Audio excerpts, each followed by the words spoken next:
Coming to you live from our studios in Kokomlemle on DSTV channel 421 and GoTV channel 125. Tonight on Joy News Prime, President of Parliament rescinds decision to hold post-budget workshop at Rock City Hotel after intense public backlash over cost and the current economic crisis. They plead with members to avail themselves. So we hold it here and not go anywhere. Considering the state of our economy, so Speaker, it is only right that as members of Parliament, we attempt to save the public's purse. We have details as both leaders of the House decide that the post-budget workshop will be held in Parliament. And National Security Minister admits there were excesses in an operation in Garu where soldiers allegedly brutalized residents after an earlier alleged attack on national security operatives. Mr. Speaker, in the aftermath of the joint operation, reports have emerged in respect of some excesses by the personnel who conducted the operation.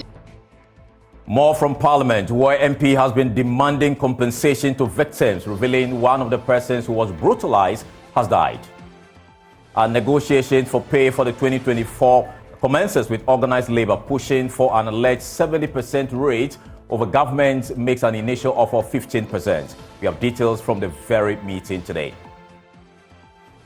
And later we'll bring you should the president also pay tax on his salary. We have details. A president, I think you should be the one to set example for us to follow. So the president should pay tax. The president is not far from the citizens, so he needs to pay tax.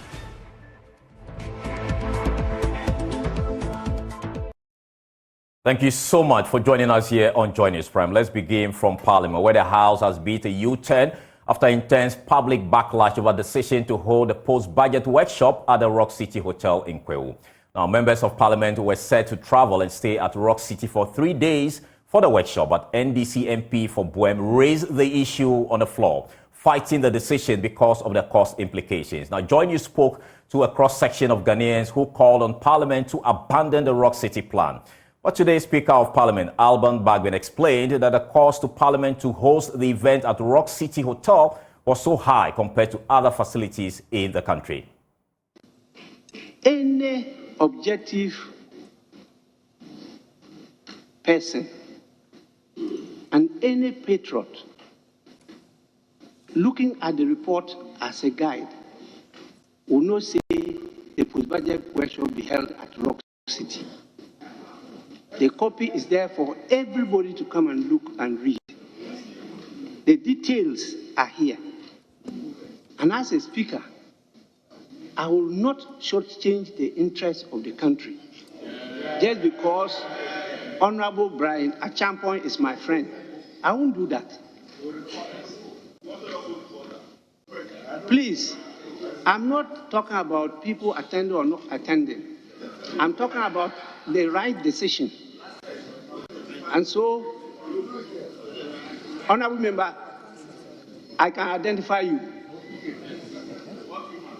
Please.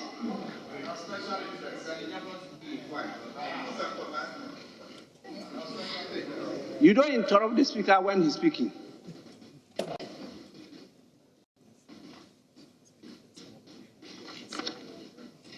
The report is here. I am tempted to go by the proposals that were made on the floor. These discussions on the floor that day ignited a public debate of the matter. And in the social media, internationally, Parliament was taken to the cleaners. And members were considered as being insensitive and greedy, and that our Parliament was not responsive to the interests of Ghanaians. But there was no such decision. The thing was still under discussion. Now, both leaders now agree that the workshop be held in Parliament. What accounted for this sudden U-turn? In view of the fact that, Mr. Speaker, you are saying that it's generated a lot of heat, my advice, and I guess I will have the buy-in of the minority leader, is to entreat members that we hold the post-budget workshop here. If it's about cost, we plead with members to avail themselves. So we hold it here and not go anywhere, and not travel anywhere again. I will entreat my colleague to join ranks with me, and we move on.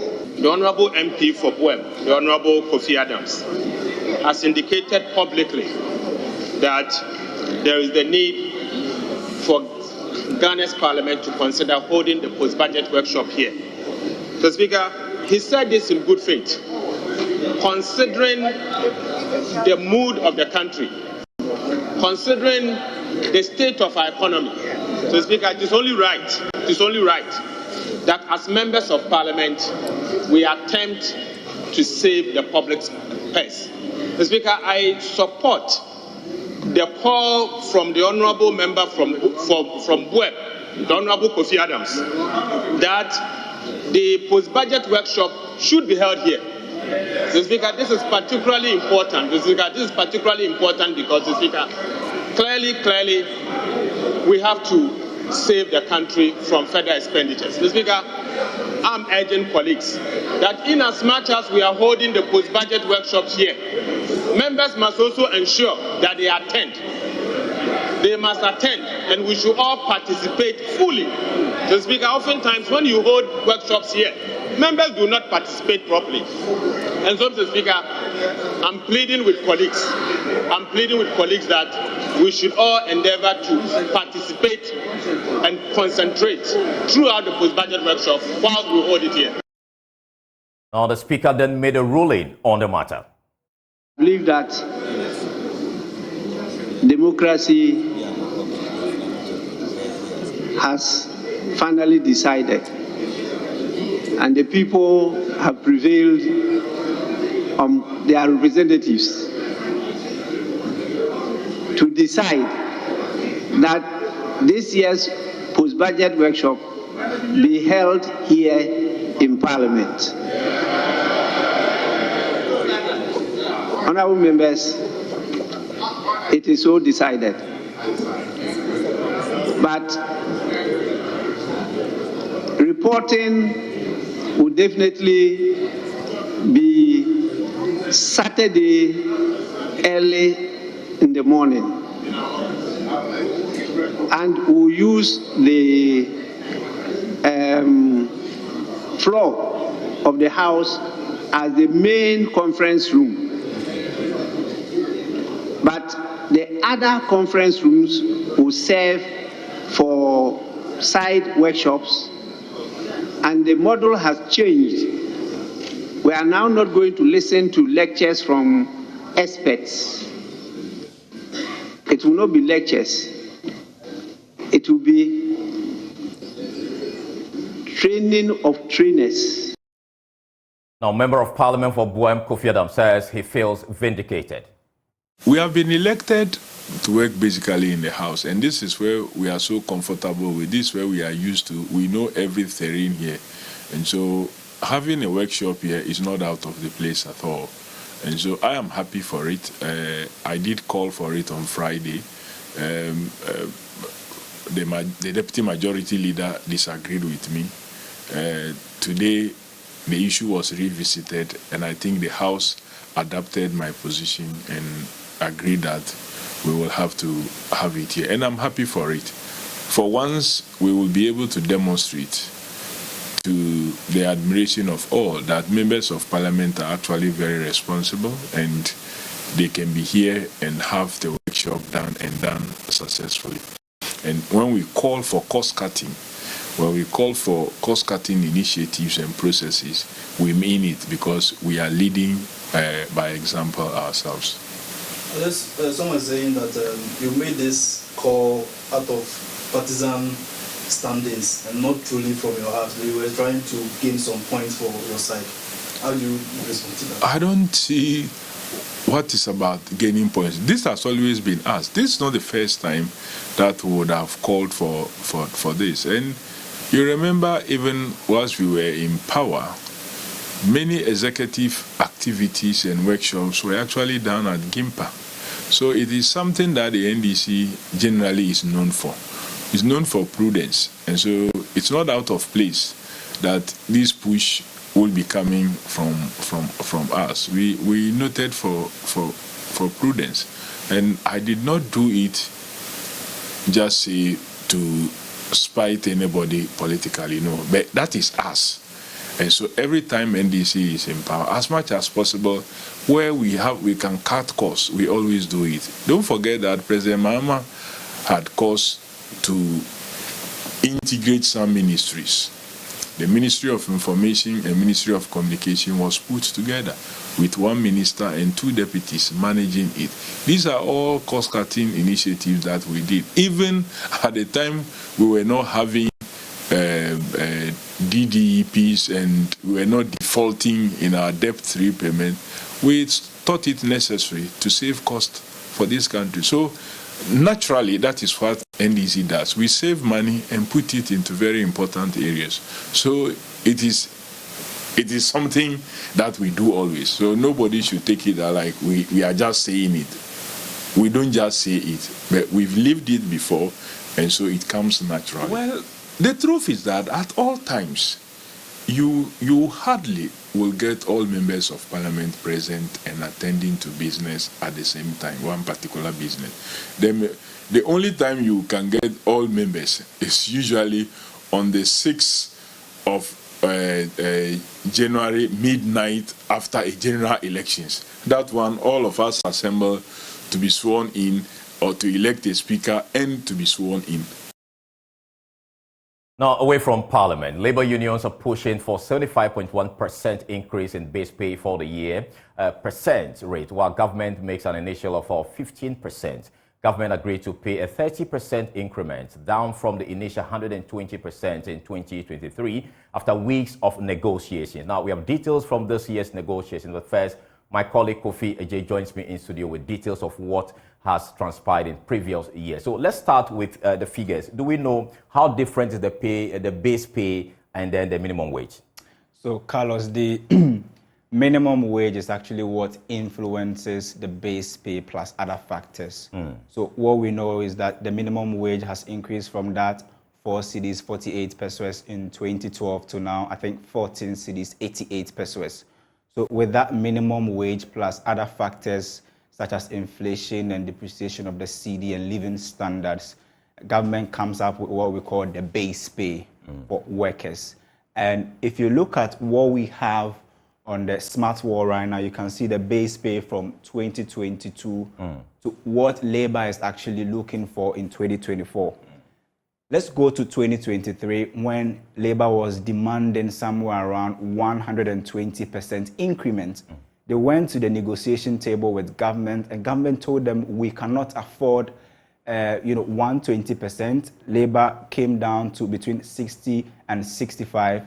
And later they saw that government was going through a lot. We had to even seek an IMF program. The cedi was not doing well. Inflation was on the rise. Labor then agreed to the 30% increment in 2023. This is the base pay, in fact. Now, going into 2024, they know that once you bid around 60, you are likely to get somewhere around 30. So now they've started the negotiation around 75. And we know that at the negotiation table, they want to come into a certain equilibrium with government.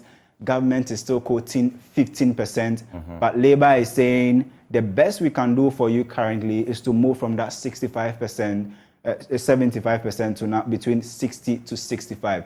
And so we are hoping that they will come to an agreement in terms of what the base pay increments will be in 2024. So per the data and what you see on the touch screen, we've seen the base pay increase from that 7% in 2022, and Labour is now looking for between 60 to 65. All right, for purposes of clarity, do we know what they actually asked for in 2022 and what they actually got? So in 2022, they asked for 120% increment, brought it down to between 60 and 65, and finally they got 30%.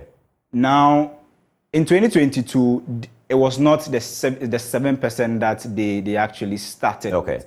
They started with a higher figure, And just like, once you go to the negotiation table, both parties will have to come into equilibrium. And that was what was agreed on in 2022, 30% in 2023. All right. And now they are looking for 60% in 2020. All right. Thank you so much. My colleague Ofiaje giving us those statistics there. And so joining us now on phone is Deputy Secretary General of the Trade Union Congress, the person of Joshua Ansah.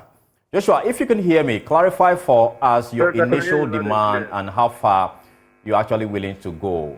Are there any limit this time? Come again, Ivan.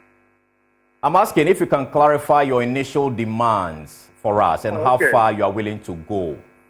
Okay, thank you very much. I think that, like I said earlier on, Labour actually tabled 75.1%. And government actually came with a counter proposal of 10%.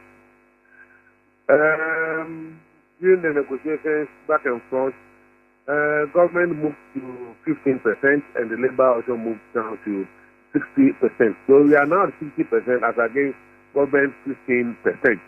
That is where we got to, and I think Labour rejected that 15%, and the government is also not willing to offer the 60%, so we have to adjourn the meeting and we continue tomorrow. All right, but just tell us what government reaction to this demand that you're making. You see, if somebody is asking for 75.1% and you come with 10%, I think I will call it a non-cut. But I think that they will call it something they call a negotiation process. But I think that we have gone past this Macaulay type of negotiating. Because before somebody tables 75%, it has basis for demanding that 75%.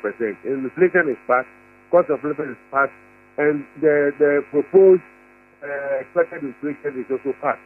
So if we come with a total of 75%, we have a basis of demanding that 75.1%.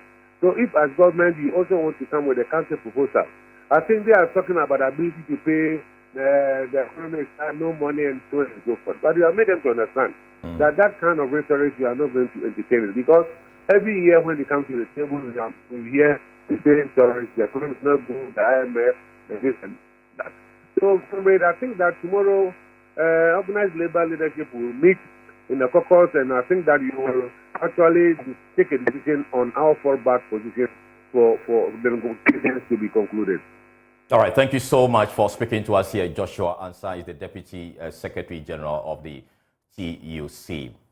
Now, away from the story, the Finance Minister will appear before Parliament in 48 hours to deliver the 2024 budget. Already, Ghanaians are clamoring for tax cuts to alleviate the financial pressure on the working class. Now, the Constitutional Review Consultative Committee also wants the President to bear the burden of citizens by starting to pay taxes. Now, we spoke with a diverse group of Ghanaians, and these are some of their perspectives. It is a very legitimate concern that has been raised by, these stakeholders or individuals in the country, that the President equally needs to pay taxes. I think it's a legitimate concern. And if you look behind me, you can see the Sergeant for Dr. Kwame Nkrumah, who once also became a president of this republic. And I don't think Kwame Nkrumah was paying taxes. But Kwame Nkrumah believed his responsibility as a president, his role as a president in the lives of the ordinary people on the street, in the deplorable villages, which we call. So my problem is not about the president paying taxes. My problem is the president actually upholding to the responsibility as a president in this country? All the benefits we've been giving to them, even if they are upholding to the responsibilities they are supposed to uphold, I don't think taxations and whatever will be our problem. Well, I believe that the president, looking at the extent of his work and then what he does, should not pay tax.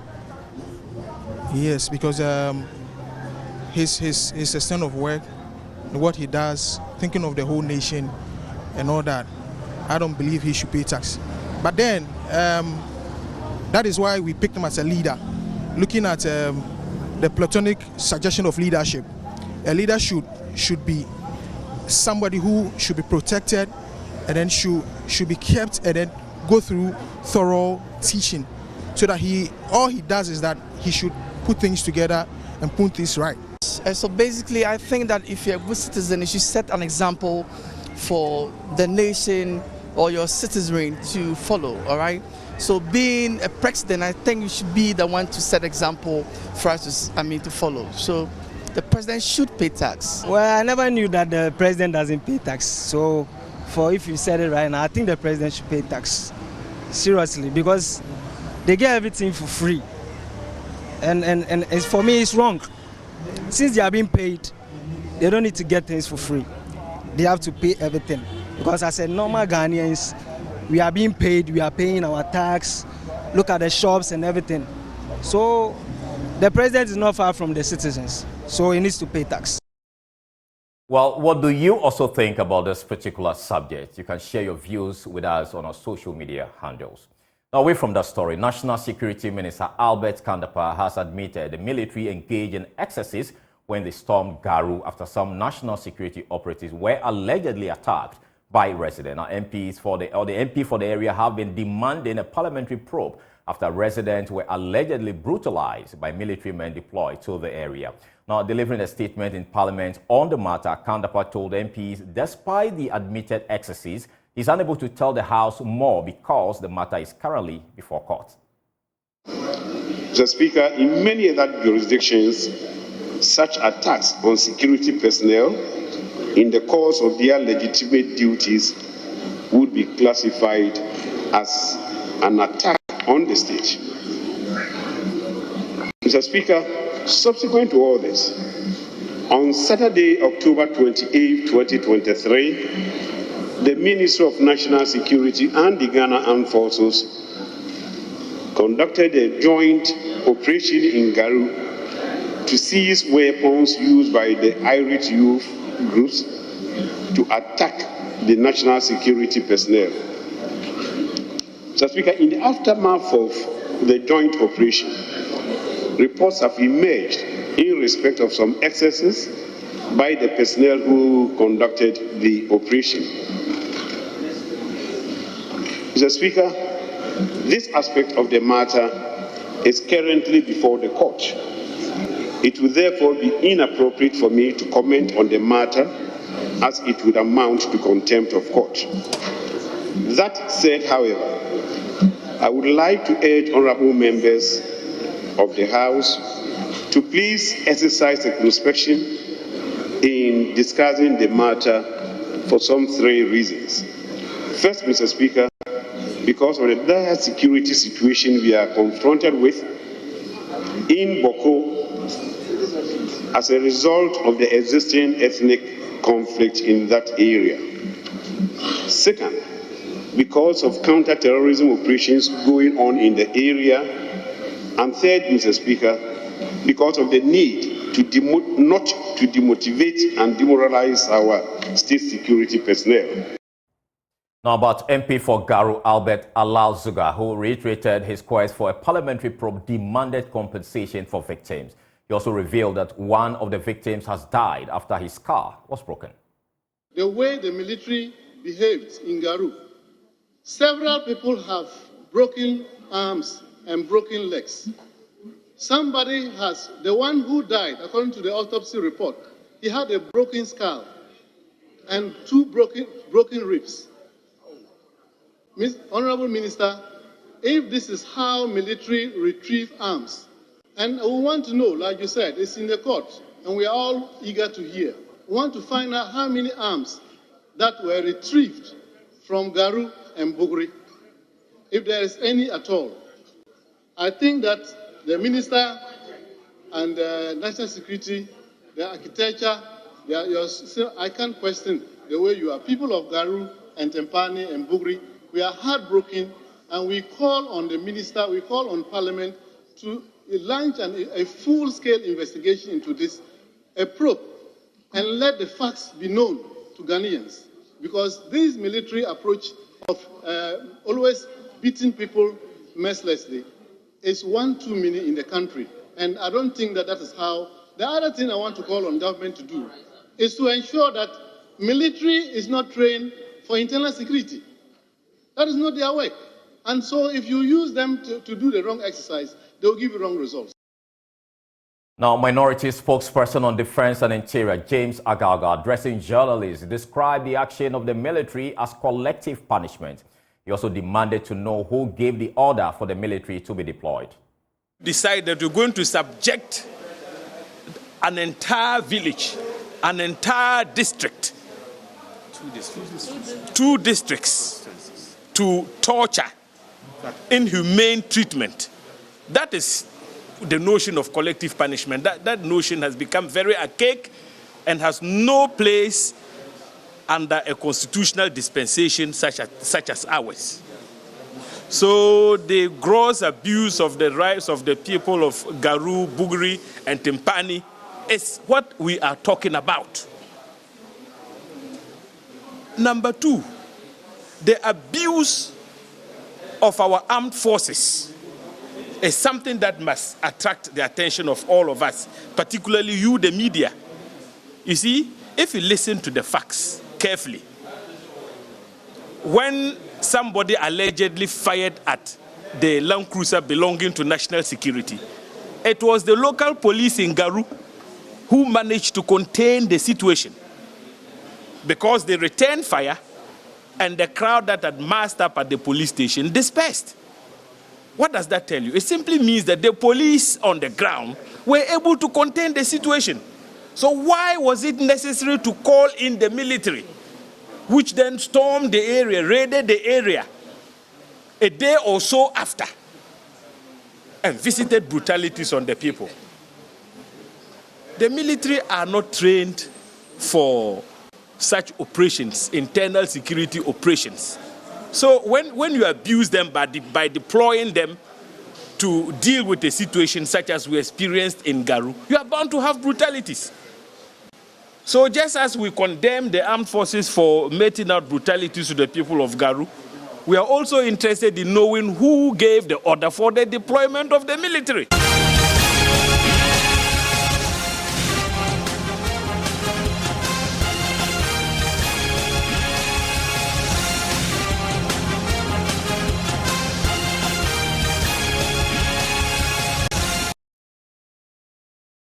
Now, the first Deputy Speaker of Parliament, Joseph Osei, confirmed what he calls a broad consensus within the ruling New Patriotic Party.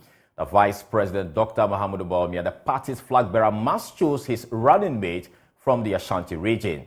The Bekwa MP has been mentioned as a possible running mate. Joseph Osei also has been tipped as a potential running mate. But does he agree with this general view? Dr. Bawumia is your leader now. Has he got those values? I see a lot of things like me in him. Hold himself So well. that's why you backed him primarily? Primarily. The kinds of values I think that a leader should have, he has them. Talking about that though, your party is clearly divided. I mean, the results of your primary show that. You have Kennedy Dupont, by the way, who did exceedingly well. And he's been speaking recently saying, well, the party can't take decisions without him anymore. You agree that he is now a power broker in your ranks? I don't know about that. There's only one leader. He's the presidential candidate. The party has structures for taking decisions. Stay with us. We'll take a break. We'll return with more.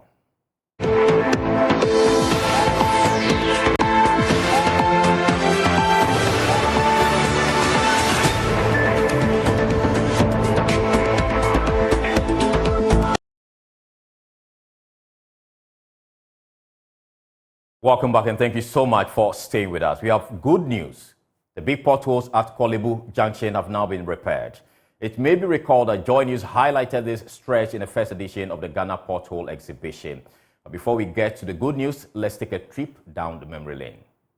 As it is the role of the media to scrutinize government, it is also important for the press to give them credit for their achievements.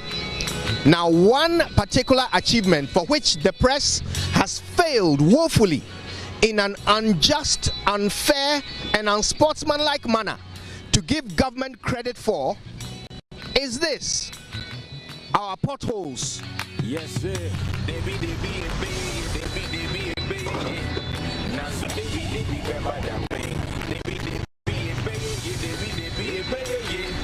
Last Look at them. Deep, wide, jagged-edged moon craters peppered artistically across the asphalt canvas of our national road network, turning 10-minute journeys into 50-minute torture sessions, wreaking almost as much havoc on your spine as your shock absorbers. Yes, Ghana's potholes are one of the uncelebrated triumphs of leadership for which our government must not only be lauded but applauded. Now, what most people don't realize is that these monstrous death traps are not actually signs of the incompetence of our government supervisory bodies. They don't point to any lack of skill on the part of our road contractors. No, these are actually clear evidence of the unmitigated success of some of government's top flagship programs. Programs, I hear you ask? For the answer to that profound question, we must take a closer look. Look at this one. Mid-sized, quite deep, shaped like some sort of asphalt amoeba. To you, this is an accident waiting to happen. But to the government, this is perfect for planting corn. Yes, sir.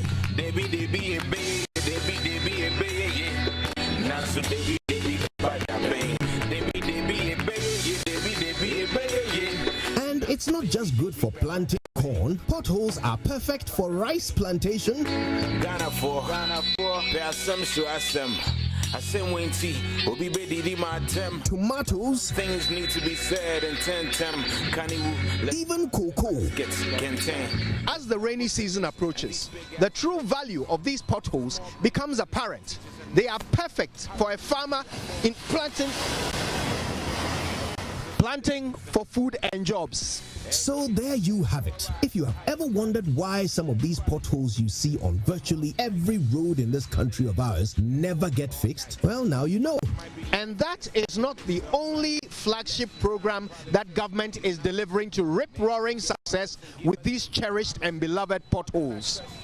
There is also one village, one dam. Just think of the irrigation potential for the Planting for Food and Jobs project we saw earlier. And we're still not done.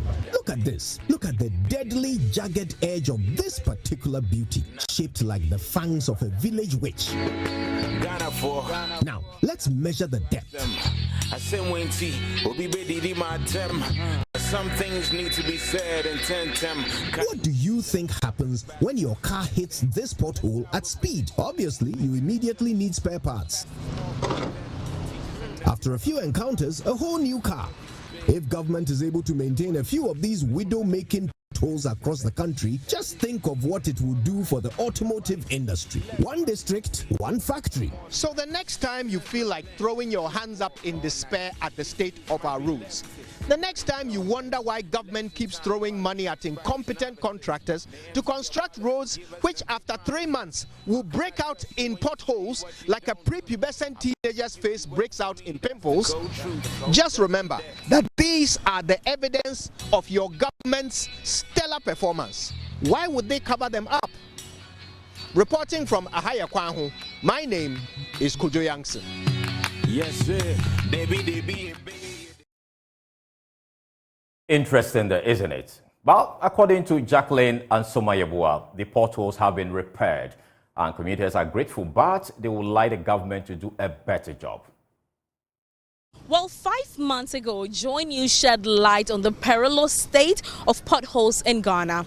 Right here at Kolebu Junction, it was no different with all the other potholes that we highlighted. Joy News gets results today. As we can see, all the potholes right here at Kolebu Junction have been patched. This was not the state of this road, but when we got here today, all the roads are patched. Initially, due to the potholes, there was a bit of traffic hold up here, but that is less today. The traffic in this area has lessened due to the fact that the potholes have been patched. Just as you can see, as where I am standing right now, it used to be a manhole, not even a pothole. It was in a very bad state where most of the commuters were complaining. We saw traffic. Most of the drivers were complaining of having effects on their cars anytime they use this route. And right now, let's speak to a couple of commuters who use this route often and tell us how they see this road as compared to 5 months ago when this road was in a bad state. Right now, the road is okay for us because if you are passing here in the night, mostly we're getting accidents and other things about this road. But right now, I can say that it's much better past few months ago. Okay. Yeah. So using this road often, did you encounter any challenges with your motorbike and other stuff? Did you encounter any challenges in it? But before, I have several mistakes because of the potholes. Okay, you had issues with your motorbike? Yeah, because of the potholes anytime in the night. But as now, I'm passing, I know that the road is okay, no any potholes. Yeah. Of course, yes, they have done it, but you can see that it's almost like a ramp. They have fixed it, but it's not well. Even still, it's like we are still working on the potholes. So I don't think it's well. So comparing this to the previous one, which one is better? We are just managing. At least this is better, but it's not up to the standard. Okay. Exactly. It's not good. What's that now? All right, so what do you think about the road now? It's not good. It's not good. You have to do asphalt for us. But comparing this to the previous one was full of potholes, in fact, manholes. But now they've patched it. It's fine, but it's not good. They have to do it better one forever. The road was really bad, and this one was recently fixed. This one is okay, but it's not the best. If they resort to asphalt roads, it will be beneficial.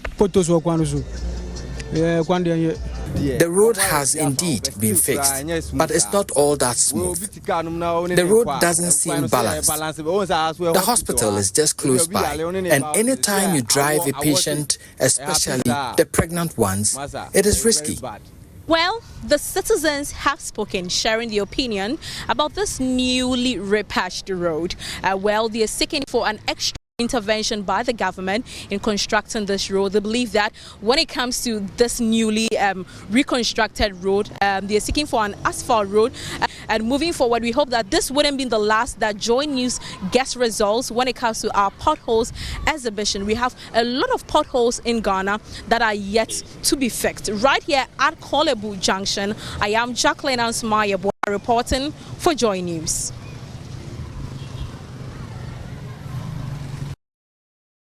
And here in the studio, my name is Carlos Kaloni. Now, away from that story, a mobile telecom provider has delayed in furnishing the Kumasi High Court with a transcript of all records of the missing Lands Commission officer, Rodalyn Amuadako. Now, the court has, however, ordered that the case in which a senior lecturer at the Petroleum Department of KNUST is accused of kidnapping his wife continues. The order comes as the third witness in the case testified in court during Monday's hearing. Now, Dr. Wilberforce Nkrumah, accused of kidnapping his wife, a 32-year-old mother of two, is standing trial with two men who sold and bought the missing woman's phone. Now, Ohemi Tewia of our security desk was in court. Reports the court also ordered the release of a Toyota Highlander vehicle belonging to Dr. Agri, which has been impounded since 2021. Rodalyn Amuadako, a mother of two, was declared missing on August 30, 2021. Her husband, Dr. Wilberforce Nkrumah Agri, is on trial for kidnapping and deceit of public officer. He is in court with two others, Justice Apia and Yao Amuatin, who traded an infamous mobile phone of the senior lands administrative officer. Monday's hearing saw relatives and colleagues of the missing Rodalyn Amuadako in court, as well as accused persons. Presiding Judge, His Lordship Justice Daniel Obin, ordered the case to be continued, despite the delay by the telecom company to release transcripts on all calls on the phone the missing Rodalyn Amuadako. The order comes as Defense Counsel cross-examined third prosecution witness on Monday, which is expected to continue on December 12, 2023, the next agenda date. But family members who were in court with colleagues of the missing lady have been left disappointed in what they described as bureaucracies. Here is the mother, Cecilia Obeniwa Apia. All these bureaucracies that are going on is not bringing my daughter. I need my daughter. That is the bottom line. The bottom line is that I need Rhoda. That is why I have appealed, and I continually appeal to all Ghanaians. That's why we have put 100,000 Ghana cedis on Rhoda, that whoever finds her, or whoever has knowledge, or whoever knows where she has been kept, please, I am on my knees. It's my daughter I need. It's not easy to bear with this situation. In fact, I need help. The family of Rhodalyn last week announced 100,000 Ghana cedis reward for information on her whereabouts. Members of the public with information on her whereabouts are to call either 053 5631 278 or 053 5583 513. From Kumasi, for Joy News, Parliamentary reporting. We'll take a brief break. We'll return with Showbiz. Stay with us.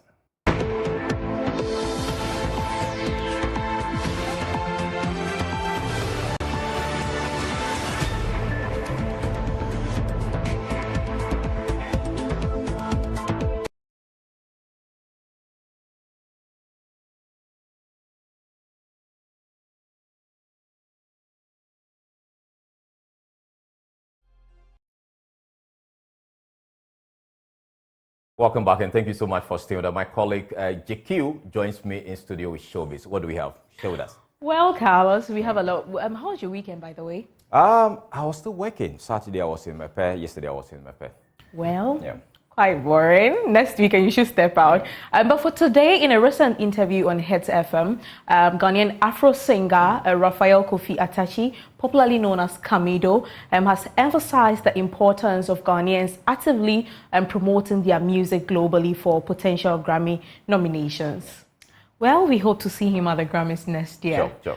All right, now, you know Mr. Logic, right? Yes. Okay, I thought you'd say you don't know him. And I love the sugarcane, whatever. The song. Yeah. Anyways, Mr. Logic has been explaining how high life has been beneficial to the country but has failed. Well, in a conversation with my colleague IB, Mr. Logic explained that reggae and other category of music is what puts the country on the map. He was speaking at the reggae album listening of DSL. It does. It tells me how confident he is and how he believes in himself. That's the first sign of success. You need to believe that there's a space out there for you, regardless of what is being choked in. Afrobeat is being choked or not, but tell me, how many Afrobeat songs on the world market is from Ghana? We have less representation of Afrobeat on the world market. Okay. But we have more of reggae out there. Stonebwoy is a reggae artist. Shatta is one of them. They only,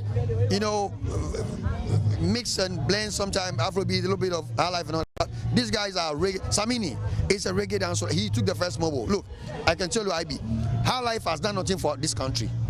High life music has brought no glory to Ghana. Okay, let's go back to Darwin. He won the Grammy, isn't it? Yeah, he got sorry. He got nomination. At least that was a big shine. Yeah, big step, huge step. Where was High Life when Rocky was being nominated for the Grammy? Where was High Life? Charlie, look, let's take our time to identify our weakness and our strength in this music and stop being, stop stigmatizing reggae as in we for. So, Carlos, do you agree with what Mr. Logic is saying? I don't agree because High Life has done a lot for us in this country, So, well, High Life is our own, very own. Yeah. All right. Now, Ellie, I was asking you where you went over the weekend because over the weekend there was a couple of celebrity weddings, viral weddings that went on. Sure. So, former Black Stars midfielder Emmanuel Ajiman Bedu tied a knot with his long-time... Showbiz, and that's it for this bulletin. Actually, you can log on to myjoyonline.com for more. My name is Carlos Kaloni. Prime Business is up next.